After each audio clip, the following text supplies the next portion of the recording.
You stop by a bakery, grab a pre-packaged cookie, and head to the checkout. There's no one at the counter, just a touchscreen. You ring yourself up, swipe your card, and your receipt prints. Then the screen asks, would you like to leave a tip? You haven't spoken to a single person, but now you feel awkward for saying no. Sounds familiar? Moments like this are becoming even more common and more uncomfortable. Whether you're at a coffee shop, a food truck, or even just a self-checkout machine, tipping prompts up everywhere, and let's be honest, it's awkward, confusing, and often unnecessary. This uncomfortable moment is something all of us can relate to. It's a small example of how tipping culture in the US has gotten completely out of hand. Tipping has shifted from a gesture of appreciation to something that feels like a mandatory tax, and most people can agree.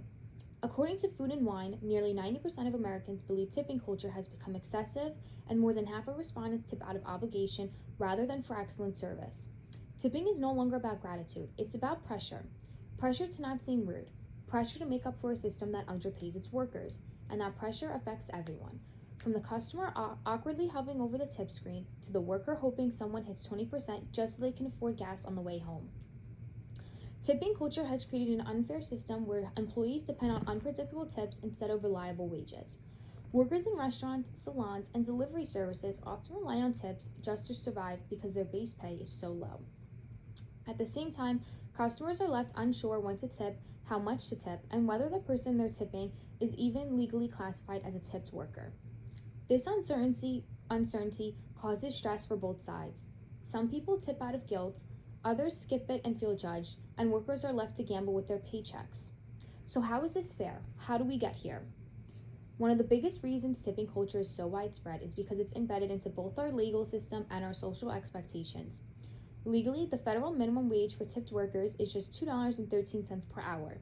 That number hasn't changed since 1991.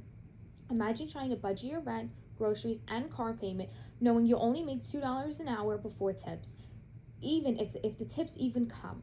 That's for the reality for many service workers across the country. Meanwhile, the public is constantly told that tipping is a social obligation. We're told it's how service workers make their living and that we're bad people if we don't tip, even if the service is bad or barely exists. The media industry and even digital checkout systems have reinforced the idea that tipping is the norm. As soon as you swipe your card, you're often faced with options like 18%, 20%, and even 25%, and no clear explanation of where that money goes. It's no surprise then that as Forbes reported in January 2025, about 35% of Americans think tipping culture has gone out of control, a 5% point increase from last year. The public sees what's happening, but the system hasn't caught up. We need to stop patching this broken model with more guilt trips and start rebuilding it the right way. The solution is simple. Move to service-included pricing. That means no tipping, just higher wages for workers and clear upfront pricing for customers.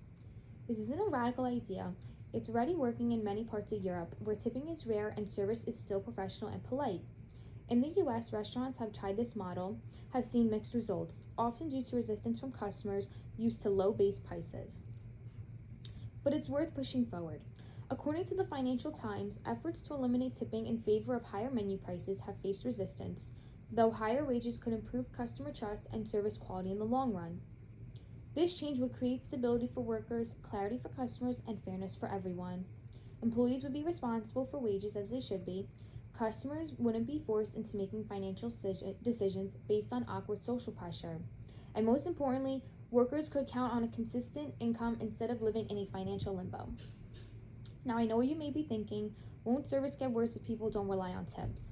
Actually, studies have shown that service quality does not significantly drop when tipping is removed, and in many cases, it improves. When employees receive steady wages and benefits, they're often happier and more motivated.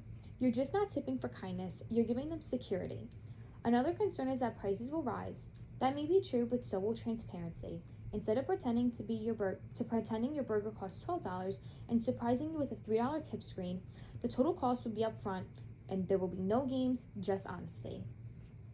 We need to remember that the world is always changing. As automation becomes more common, tipping becomes even more awkward. Therefore, according to a library report in the Brookdale Library database, the pace of workforce transformation is likely accurate with half of today's work activities potentially automated between 2030 and 2060. In other words, we can't keep tipping screens and kiosks like they're people. The system needs to evolve with the times. Overall, tipping should be a choice tied to real service, not an obligation slapped onto a screen. It's time we stop letting guilt guide our wallets and start tipping when it actually makes sense. We need to advocate for fair wages, transparent pricing, and a service culture that doesn't rely on pressuring customers to supplement paychecks. To me, tipping culture isn't just outdated, it's broken, and it's time for everything to have a reset. Let's stop tipping out of habit and start creating a system that can work for everybody and have society become better.